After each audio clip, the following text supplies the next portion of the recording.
ہاں عقل اتنا چلائیں، اللہ کی قدرت ہے، اللہ جو چاہے کرے. جس اللہ نے اتنی بڑی کائنات بنائی جو عجائبات سے بھری ہوئی ہے، وہ اس دوسری دنیا میں بھی کئی عجائبات کر سکتا ہے. کیوں بھائی؟ زمین سے، اب ایک سادہ مثال لو. ایک آدمی کے پاس ایک لکڑی ہے، وہ زمین پہ لکڑی مارے، اس میں سے پیڑ نکلا ہے. واٹس ایپ پہ گھومے گا کہ نہیں ویڈیو؟ ہاں کیا بابا ہے. ایک لکڑی زمین پہ مارتے ہیں، کیا نکلتا ہے؟ کون سا پیڑ چاہیے؟ آم کا. بس آم پورے ایک دم آم لدے اس کے اوپر ہے. کون سا؟ جام کا. جام.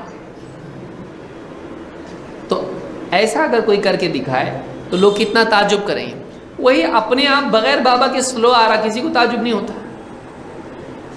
وہی پیڑ ہے نا بھائی، سپیڈ تھوڑی کم ہو گئی، بات تو وہی ہے کہ زمین میں بابا غائب، بابا ہے نہیں. یعنی بابا رہے گا تو عجیب، بابا نہیں رہے تو عجیب نہیں. اور فوراً آئے تو عجیب، اور سلو آئے تو عجیب نہیں. کسی عورت کے پیٹ پہ لاٹھی مار دے، بچہ پیدا ہو گیا اس کو اچانک، کتنا عجیب ہوگا ایک دم. لیکن وہی عورت 9 مہینوں میں پیدا ہو رہا ہے بچہ، تعجب نہیں ہے لوگوں کو. مشین کے اندر سے مشین باہر آ رہی ہے، ایسی ہے کوئی مشین؟ کمپیوٹر میں سے کمپیوٹر باہر نہیں آتا ہے.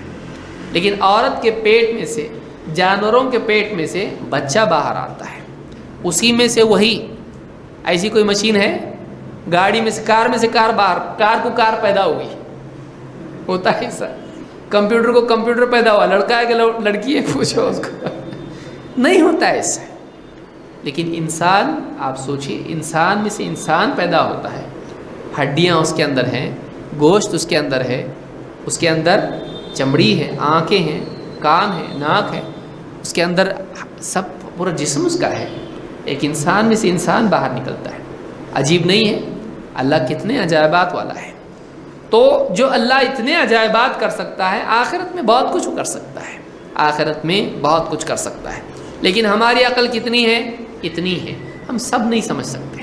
کچھ چیزیں سمجھ میں آتی، کچھ چیزیں سمجھ میں نہیں بھی آتی ہے.